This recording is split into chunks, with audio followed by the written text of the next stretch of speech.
My name is Francois Piquet. I am 47, an artist and independent worker. I am a red-haired, white, low middle-class Frenchman. I was born and raised in France. My family comes from different regions of Middle France, but I can't trace it further than my great-grandparents, which were farmhands and housemaids, and I have never asked for it. I don't know my family well, as my parents moved to Paris suburb and divorced when I was 5. I am conscious of being seen and educated as a white person. I am what you can call a typical white Frenchman, which in fact gives a very few informations about myself. As I am living in Guadeloupe for 15 years now, dealing with race or whiteness is unavoidable. It is almost an everyday exercise. When I lived in Paris, in very cosmopolitan areas with many emigrated people, I thought I was used to live in a multiracial environment. But when you don't belong to the majority anymore, it's totally different. The social space is not yours, you have to ask for it. And to face also your own behaviors and ask yourself, why did I react like this? Am I a racist? What are the cultural and inherited frames I have to unlearn? However, I was obviously influenced by the cultural latent racism of the 1960s and 70s French society. I was raised in a family with the principle that all the human beings are or shall be equals.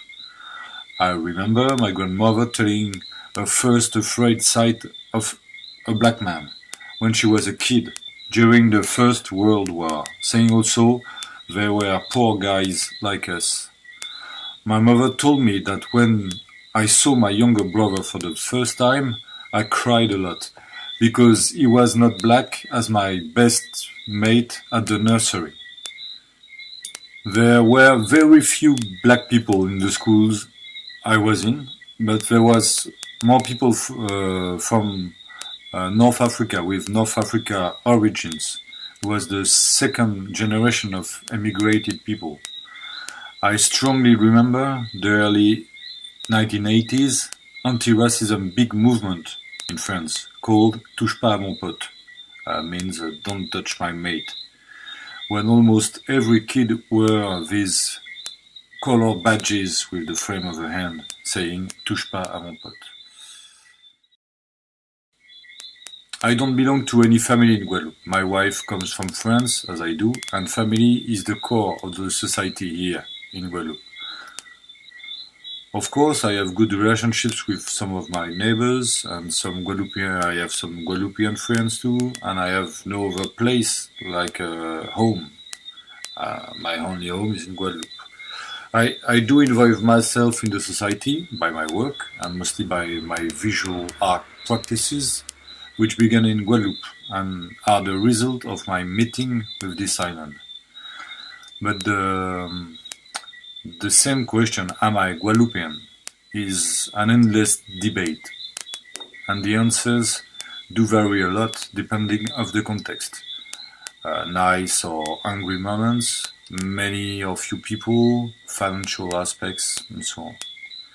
It's for a lot of people, it's hard to conceive that I could represent Guadeloupe because I am a part of minority.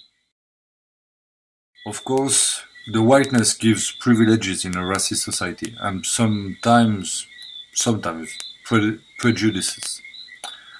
When I was living in Paris, I was rarely controlled by the police, for example. The owner of the house we rent in Guadeloupe, which has Indian origins, wants to avoid black lodgers. He said to us, no.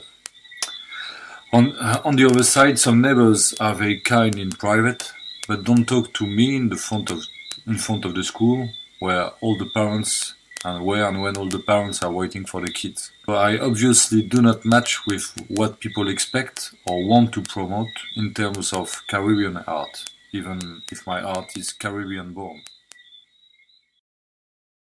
Before 1984, Guadeloupe was a French colony. during the childhood of the older people I meet, who have the same age than my parents, the white people were another kind of citizen with different rights. So it's easy to understand that the Guadeloupean society is deeply racialized, and in the same time a very young society, evolving quickly.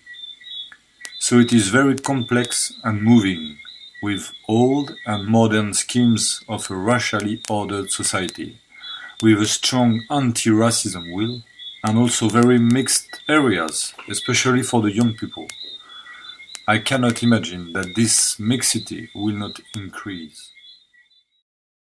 Guadeloupe is not a post-racial society. I guess no society is yet. In fact, to me, the goal is not to be post-racial, it is to be post-racist. The slave trade area has this black and white vision. Which is not white is colored. All the shades are disappearing, the stereotypes are strong and still reinforced by the anti-discrimination struggle based on color-funded communities.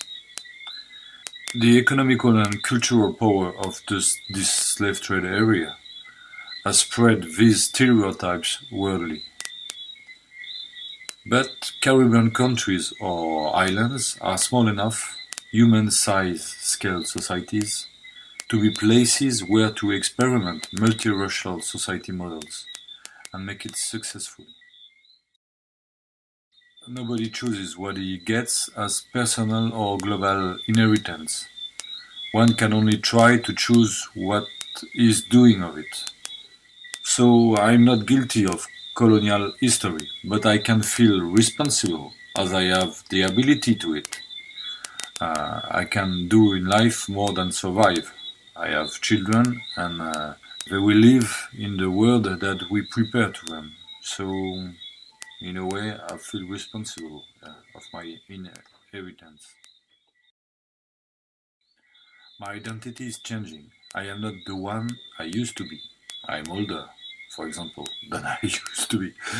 And whiteness is not often the predominant side of my identity. Guadeloupe has changed my point of view and my perspectives. It has changed what or how I do with myself. I can't conceive to be proud of something that is not the result of my actions. I can understand that one might be or one might need to be proud of his origins, especially when they are or were discredited. I am neither proud or shameful of having a white skin. It's just the way it is. In some context, the color of the skin is a valid information, and I use it consciously or not. But it is not a dominant or masking information to me. I am not colorblind. I try to be color-free. Guadeloupe is a small country, so I am connected to a various range of people in terms of classes, origins, and age. Really much more than when I live in a big city. Because in big city, you choose the people you go around with, who likes the same places and activities than you, for example. Cultural boundaries are not easy to cross, but the intimacy level is not linked to the skin color.